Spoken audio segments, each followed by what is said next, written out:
Hi, this is Erica with Launching Legacies. Welcome to our daily devotional.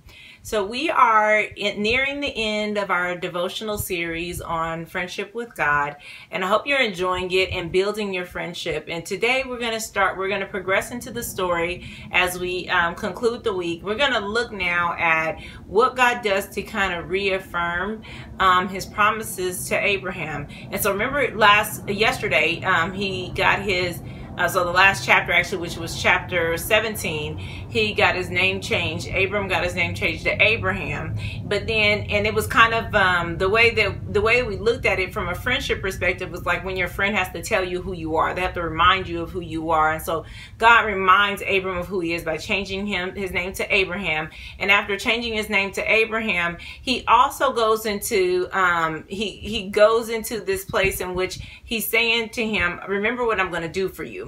And so he reminds him. And so I think it's interesting that that there are not as many stories like this where God keeps reminding over and over again what he's going to do. Some people may think, well, it's because there was such a delay, right? And when God said that he was going to do something, and then when it was done, that could be the case. But it could also be a way of building trust and reassurance, right? Because as we think about friendships, and I know when I think about my best friends or my dearest friends, I find myself calling them friend a lot, right? I find myself engaging with them in language that's different and more affirming than I do other people. And it's like, I say, I love you more.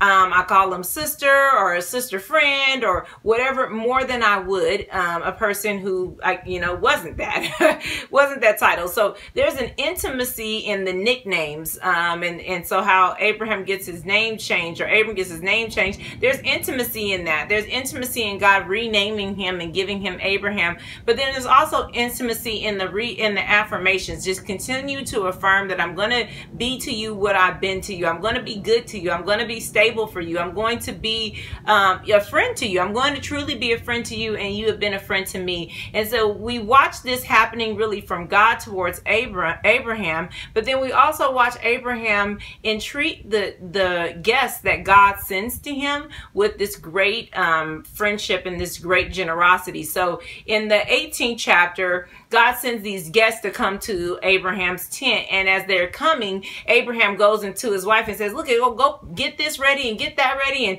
get these things ready, because he's ready to invite these guests that the Lord has sent, and they're important to him. And so we see him being friendly to Abraham, and God is being friendly to Abraham, and then Abraham in kind is being friendly to the people that the Lord sends. And so there's this big kind of hubbub of friendship and affirmations and goodness that's happening between Abraham and God, and it's in all these different ways, right? So God is affirming by changing his name. He's affirming by renewing his promise. He's affirming by keeping him on this path, and then he sends these guests to continue to affirm the promises that God has already made. And then Abraham is affirming the friendship that he has with God by entreating these guests with kindness and treating them like they were the Lord.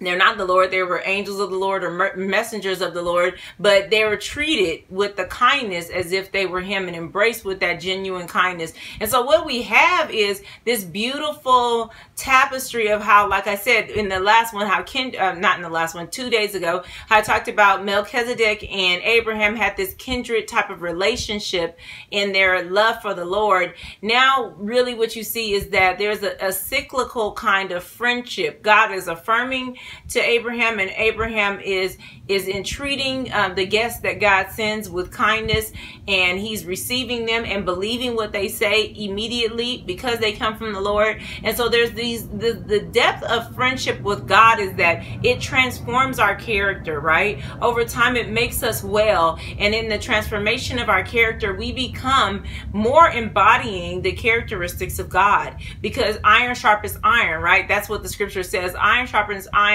so does the friend sharpen the countenance of his other friend. And what we have here is, if a person is a friend with God, then look at all the sharpening. I mean, look how sharp you could become if you were being sharpened by God. Like that's the kind of sharpening we want to have. That's the type of experience we want to have. We want God to sharpen us. how could we even kind of have a friendship with God and him be sharpening us and then go back to friendship with the world? It would be no comparison, right? His goodness and his character are just that well embodied, and I think chapter 18 demonstrates that really well, and is very beautiful what God is doing in this chapter and how he's reaffirming and sending these guests to renew his promise about this child that is coming, and how well Abraham is able to receive the guest is also a testimony to his ability to connect in friendship with the Lord and trust who the Lord sends, right? Trust who the Lord sends. And so I want to encourage you that we're praying for you, that you're developing this friendship with the Lord, but that we're also thinking about that. Do you know someone that the Lord has sent to you? Are you able to receive them like Abraham was able to receive the messengers that were sent to him?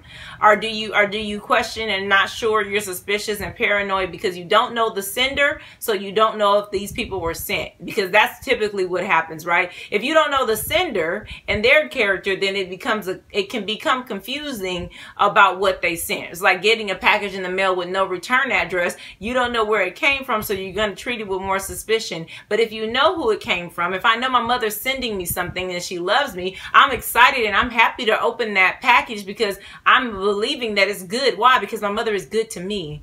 How much more your Father is good to you when you receive things from him, people from him, words from him, promises from him. Are you able to open them freely, or are you regretful, paranoid, afraid, concerned?